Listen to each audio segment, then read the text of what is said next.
Meanwhile, there was worse trouble. Overnight, the combined EBC and BBC transmitters abandoned all pretense of calm confidence. When we looked at the message transmitted to us for radiation simultaneously with all other stations, we knew that Freddie had been right. It was a call to all loyal citizens to support their legally elected government against any attempts that might be made to overthrow it by force, and the way in which it was put left no doubt that such an attempt was already being made. The thing was a sorry mixture of exhortation, threats and pleas which wound up with just the wrong note of confidence. The note that had sounded in Spain and then in France, when the words must be said, though the speaker and listener alike knew that the end was near. The best reader in the service could not have given it the ring of conviction. The link could not or would not clarify the situation for us. Firing was going on, they said.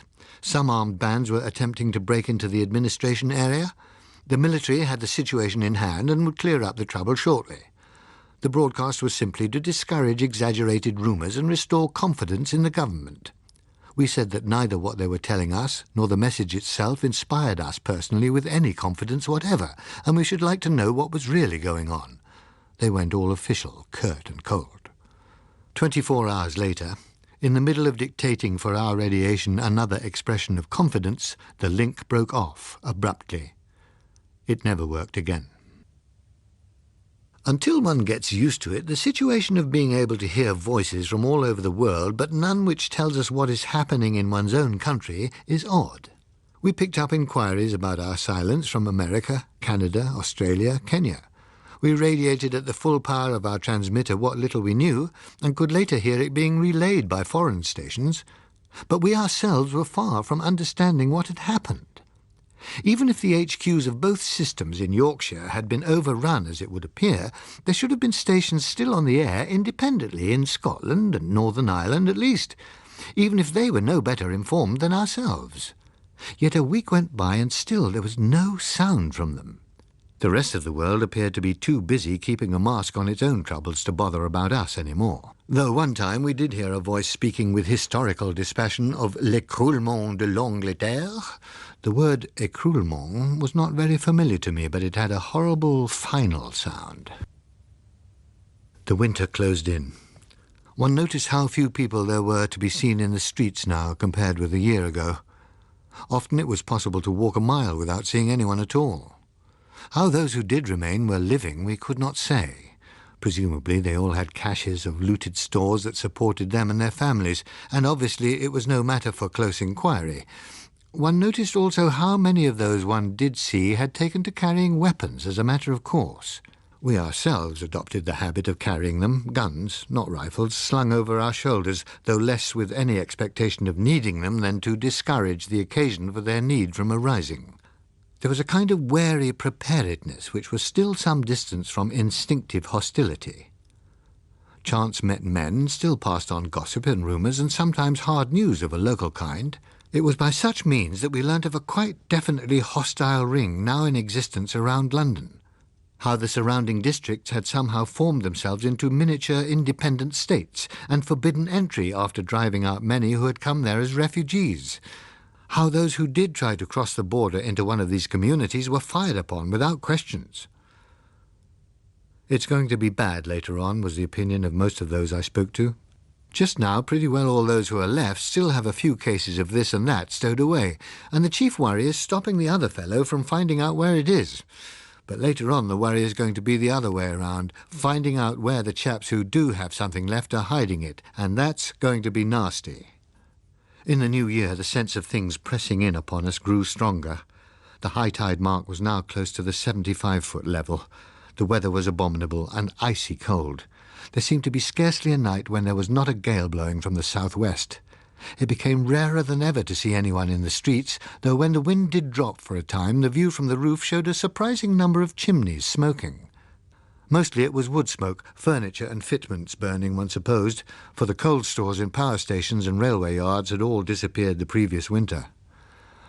From a purely practical point of view, I doubt whether anyone in the country was more favoured or as well found as our group. The food originally supplied, together with that acquired later, made a store which should last 16 people for some years. There was an immense reserve of diesel oil and petrol too. Materially, we were better off than we had been a year ago when there were more of us. But we had learnt, as had many before us, about the bread alone factor. One needed more than adequate food. The sense of desolation began to weigh more heavily still when at the end of February the water lapped over our doorsteps for the first time, and the building was filled with the sound of it cascading into the basements. Some of the party grew worried. "It can't come very much higher, surely. 100 feet is the limit, isn't it?" they were saying. It wasn't much good being falsely reassuring. We could do little more than to repeat what Bocker had said, that it was a guess. No one had known within a wide limit how much ice there was in the Antarctic. No one was quite sure how much of the northern areas that appeared to be solid land, tundra, was in fact simply a deposit on a foundation of ancient ice. We just had not known enough about it. The only consolation was that Bocker now seemed to think for some reason that it would not rise above 125 feet, which should leave our eyrie still intact. Nevertheless, it required fortitude to find reassurance in that thought as one lay in bed at night, listening to the echoing splash of the wavelets that the wind was driving along Oxford Street. One bright morning in May, a sunny though not a warm morning, I missed Phyllis. Inquiries eventually led me on to the roof in search of her. I found her in the southwest corner, gazing towards the trees that dotted the lake which had been Hyde Park, and crying. I leant on the parapet beside her and put an arm round her. Presently she stopped crying. She dabbed her eyes and nose and said, "I haven't been able to get tough after all. I don't think I can stand this much longer, Mike. Take me away, please." "Where is there to go if we could go?" I said. "The cottage, Mike. It wouldn't be so bad there in the country. There'd be things growing, not everything dying like this. There isn't any hope here. We might as well jump over the wall here if there's to be no hope at all." I thought about it for some moments. "But even if we could get there, we'd have to live," I pointed out. "We'd need food and fuel and things. There's—" she began, and then hesitated and changed her mind. "We could find enough to keep us going for a time until we could grow things, and there'd be fish and plenty of wreckage for fuel. We could make out somehow. It'd be hard, but, Mike, I can't stay in this cemetery any longer. I can't. Look at it, Mike, look at it. We never did anything to deserve all this. Most of us weren't very good, but we weren't bad enough for this, surely, and not to have a chance. If it had been something we could fight, but just to be drowned and starved and forced into destroying one another to live and buy things nobody has ever seen, living in the one place we can't reach. Some of us are going to get through this stage, of course, the tough ones, but what are the things down there going to do then? Sometimes I dream of them lying down in those deep, dark valleys, and sometimes they look like monstrous squids or huge slugs, other times as if they were great clouds of luminous cells hanging there in rocky chasms. I don't suppose that we'll ever know what they really look like, but they are there, all the time, thinking and plotting what they can do to finish us right off so that everything will be theirs. I dream about that sea bottom, the great wide plains down there where it is always raining teeth and scales and bits of bone and shells and millions of tiny plankton creatures on for centuries. There are ranges of mountains rising out of the plains, and in some places huge precipices split by winding gullies, and the things down below send the sea tanks in regiments across the plains, and the regiments break into strings which go into the gullies and come winding up in search of us in long processions, out of the gullies into the shallow water, and then through the towns which have gone under the sea, still searching for us and hunting us. Sometimes, in spite of Bocker, I think perhaps it is the things themselves that are inside the sea tanks, and if only we could capture one and examine it, we should know how to fight them at last. Several times I have dreamt that we have found one and managed to discover what makes it work, and nobody's believed us but Bocker, but what we have told him has given him an idea for a wonderful new weapon which had finished them all off. I know it all sounds very silly, but it's wonderful in the dream, and I wake up feeling as if we had saved the whole world from a nightmare. And then I hear the sound of the water slopping against the walls in the street, and I know it isn't finished. It's just going on and on and on. I can't stand it here any more, Mike. I shall go mad if I have to sit here doing nothing any longer while a great city dies by inches all round me. It'd be different in Cornwall, anywhere in the country. I'd rather have to work night and day to keep alive than just go on like this. I think I'd rather die trying to get away than face another winter like last. I had not realized it was as bad as that. It wasn't a thing to be argued about. "All right, darling," I said. "We'll go." Everything we could hear warned us against attempting to get away by normal means. We were told of belts where everything had been raised to give clear fields of fire, and there were booby traps and alarms as well as guards. Everything beyond those belts was said to be based upon a cold calculation of the number each autonomous district could support. The natives of the districts had banded together and turned out the refugees and the useless onto lower ground where they had to shift for themselves. In each of the areas there was acute awareness that another mouth to feed would increase the shortage for all. Any stranger who did manage to sneak in could not hope to remain unnoticed for long, and his treatment was ruthless when he was discovered. Survival demanded it. So it looked as though our own survival demanded that we should try some other way. The chance by water along inlets that must be constantly widening and reaching further looked better. Our search for a speedboat had been disappointing. We'd discovered nothing better than the fiberglass dinghy. Into that I began to stow supplies that I hoped might at least serve to buy us a safe transit. We delayed a little in the hope that the weather would turn warmer, but by late June we gave up the hope and set out upriver. But for the luck of our finding that sturdy little motorboat, the Midge, I don't know what would have happened to us. I rather think we should have tried upriver again and quite likely got ourselves shot. The Midge, however, changed the whole outlook. The following day we took her back to London. Navigation of the more deeply flooded streets was a strain. Only unreliable memories could tell us whether the lamp standards ran in the middle of the street or at the sides, and we went cautiously, in constant alarm lest we should hole the boat upon one of them. Shallower parts we could take faster.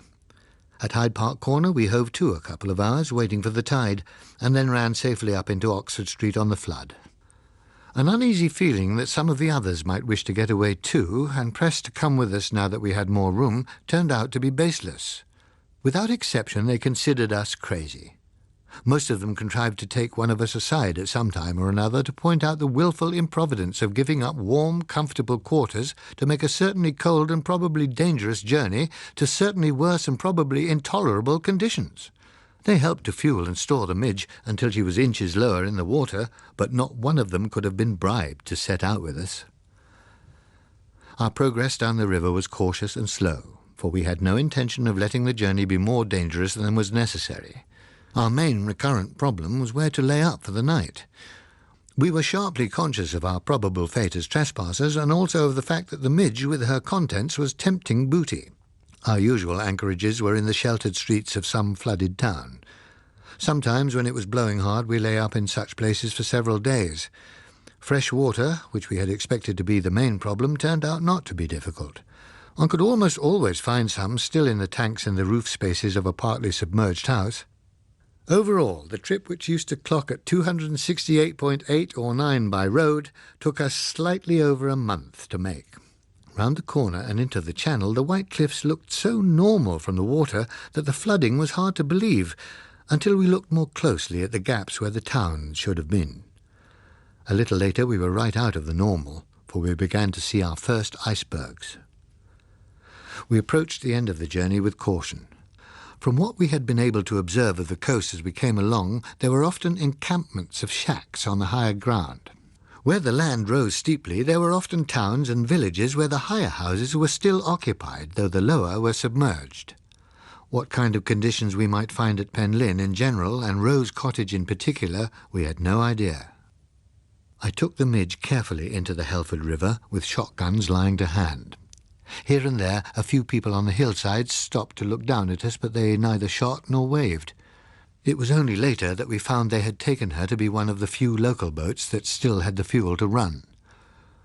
We turned north from the main river. With the water now close on the 100-foot level, the multiplication of waterways was confusing. We lost our way half a dozen times before we rounded a corner on an entirely new inlet and found ourselves looking up a familiar steep hillside at the cottage above us. People had been there, several lots of them, I should think, but though the disorder was considerable, the damage was not great. It was evidently the consumables they had been after chiefly. The standbys had vanished from the larder to the last bottle of sauce and packet of pepper. The drum of oil, the candles, and the small store of coal were gone too. Phyllis gave a quick look over the debris and disappeared down the cellar steps. She re-emerged in a moment and ran out to the arbour she had built in the garden. Through the window I saw her examining the floor of it carefully. Presently she came back. "That's all right, thank goodness," she said. It did not seem a moment for great concern about arbours. "What's all right?" I inquired. "The food," she said. "I didn't want to tell you about it until I knew. It would have been too bitterly disappointing if it had gone." "What food?" I asked bewilderedly. "You've not much intuition, have you, Mike? Did you really think that someone like me would be doing all that bricklaying just for fun? I walled off half the cellar full of stuff, and there's a lot under the arbour too." I stared at her. "Do you mean to say— But that was ages ago, before the flooding even began." "But not before they began sinking ships so fast. It seemed to me it would be a good thing to lay in stores before things got difficult, because it quite obviously was going to get difficult later. I thought it would be sensible to have a reserve here, just in case. Only it was no good telling you, because I knew you'd just get stuffy about it." I sat down and regarded her. "Stuffy?" I inquired. "Well, there are some people who seem to think it is more ethical to pay black market prices than to take sensible precautions." "Oh," I said, "so you bricked it in yourself?" "Well, I didn't want anybody local to know, so the only way was to do it myself. As it happened, the food airlift was much better organised than one could have expected, so we didn't need it, but it will come in useful now." "How much?" I asked. She considered. "I'm not quite sure, but there is a whole big van load here, and then there's all the stuff we've got in the midge too." I could see and do see several angles to the thing, but it would have been churlishly ungrateful to mention them just then, so I let it rest, and we busied ourselves with tidying up and moving in. It did not take us long to understand why the cottage had been left unoccupied. One had only to climb to the crest to see that our hill was destined to be an island. 4 months later, it became one. Here, as elsewhere, there had been the first cautious retreat as the water started to rise, and later the panicky rush to stake a claim on the high ground while there was still room there. Those who remained, and still remain, are a mixture of the obstinate, the tardy, and the hopeful, who are continually thinking that the water will not come much further. A feud between those who stayed and those who went is well established. The uplanders will allow no newcomer in their strictly rationed territory. The lowlanders carry guns and set traps to discourage raids upon their fields.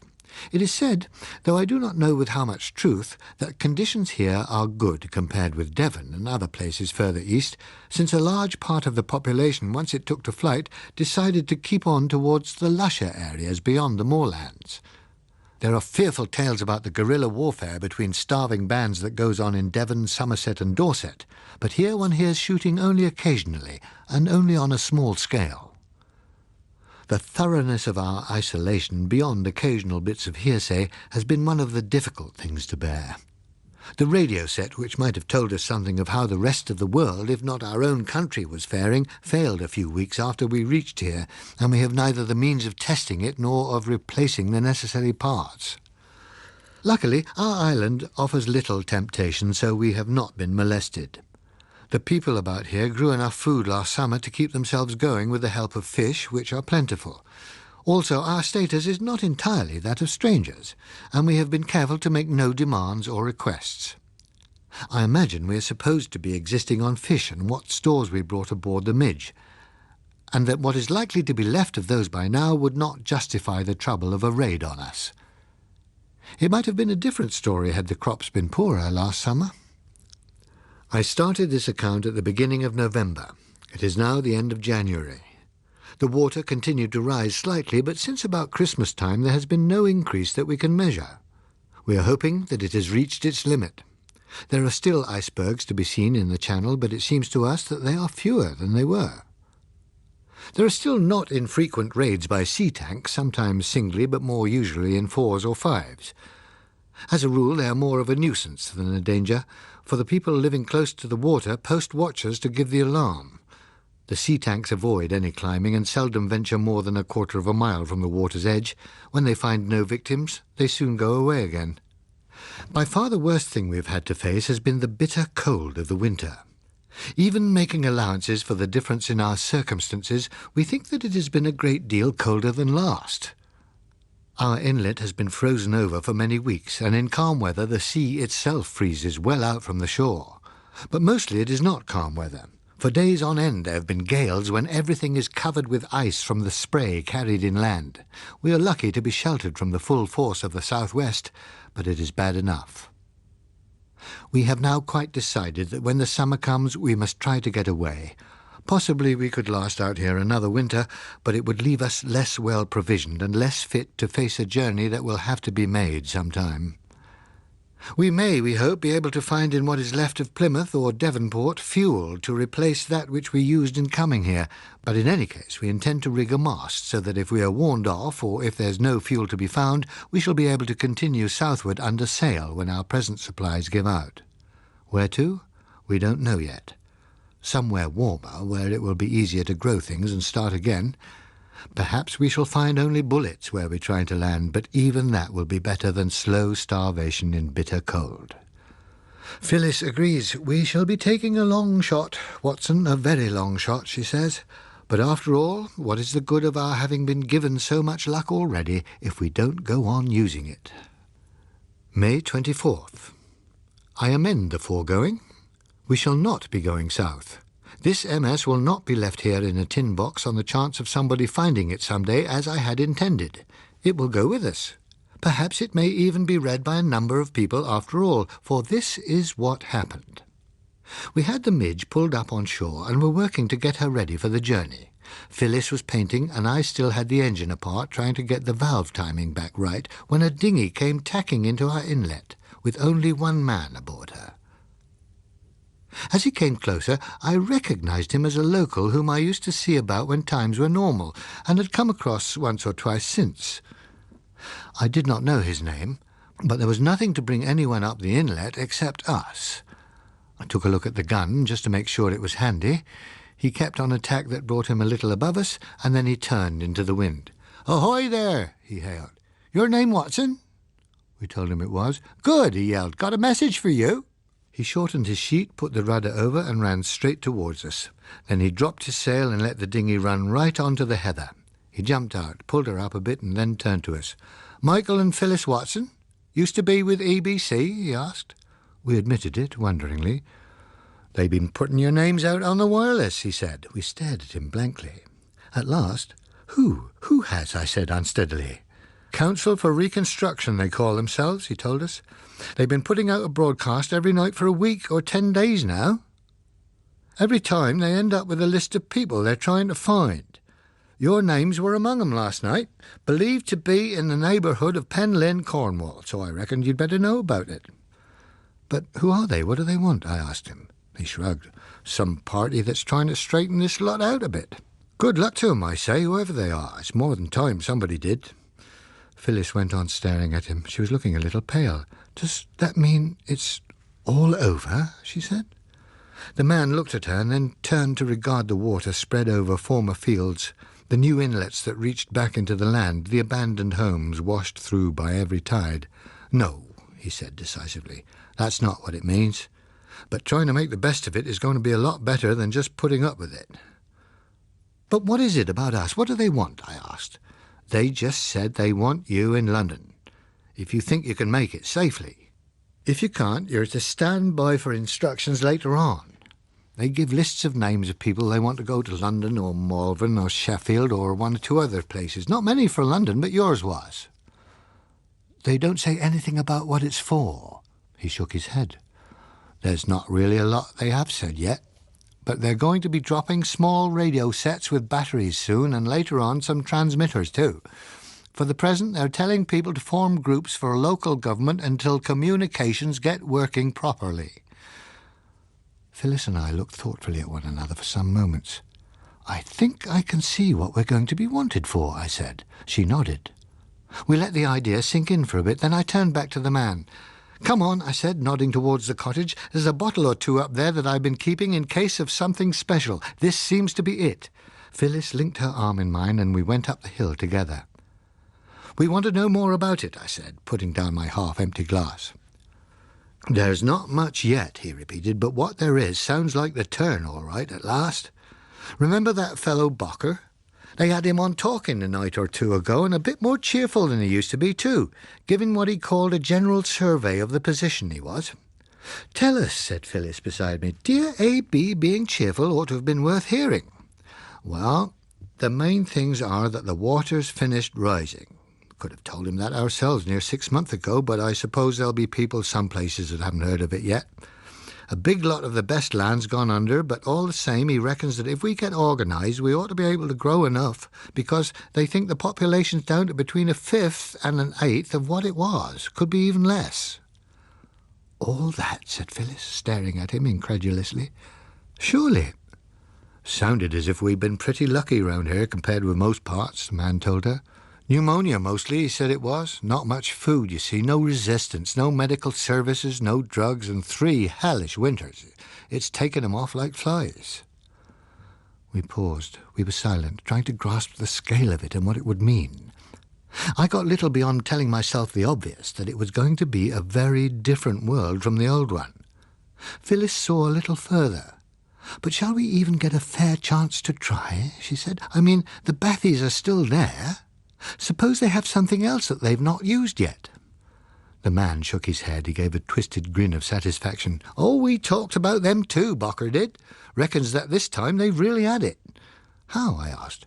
"According to him, they've got hold of some kind of thing that'll go down into the deeps. It puts out an ultra-something, not ultraviolet, sort of noise, only you can't hear it." "Ultrasonics?" I suggested. "That's it. Sounds queer to me, but he says the waves it puts out'll kill underwater." "It's right enough," I told him. "There were a whole lot of people working on that 4 or 5 years ago. The trouble was to get a transmitter that'd go down there. Well, he says they've done it now. And who do you think? The Japs. They reckon they've cleared a couple of small deeps already. Anyway, the Americans seems to think it works all right, 'cause they're making some too to use round the West Indies way." "But they have discovered what Bathies are, what they look like," Phyllis wanted to know. He shook his head. "Not so far as I know. All Bocker said was that a lot of jelly stuff came up and went bad quickly in the sunlight. No shape to it. Not the pressure to hold the things together, see? So what a Bathie looks like when it's at home is still anybody's guess and likely to stay that way." "What they look like when they're dead is good enough for me," I said, filling up the glasses once more. I raised mine. "Here's to empty deeps and free seas again." After the man had left, we went out and sat side by side in the arbour, looking out at the view that had changed so greatly. For a little time neither of us spoke. I took a covert glance at Phyllis. She was looking as if she had just had a beauty treatment. "I'm coming to life again, Mike," she said. "Me too," I agreed. "Though it isn't going to be a picnic life," I added. "I don't care. I don't mind working hard when there's hope. It was having no more hope that was too much for me." "It's going to be a very strange sort of world with only a fifth or an eighth of us left," I said meditatively. "There were only 5 million or so of us in the first Elizabeth's time, but we counted," she said. We sat on. There was planning as well as the reorientation to be done. "As soon as we can get the midge ready?" I asked. "I think we've still more than enough fuel to take us that far." "Yes, as soon as we can," she told me. She went on sitting with her elbows on her knees and her chin on her hands, looking far away. It was getting chilly again as the sun sank. I moved closer and put my arm round her. "What is it?" I asked. "I was just thinking. Nothing is really new, is it, Mike? Once upon a time there was a great plain, covered with forests and full of wild animals. I expect our ancestors hunted there. Then one day the water came in and drowned it all. And there was the North Sea. I think we've been here before, Mike. And we got through last time.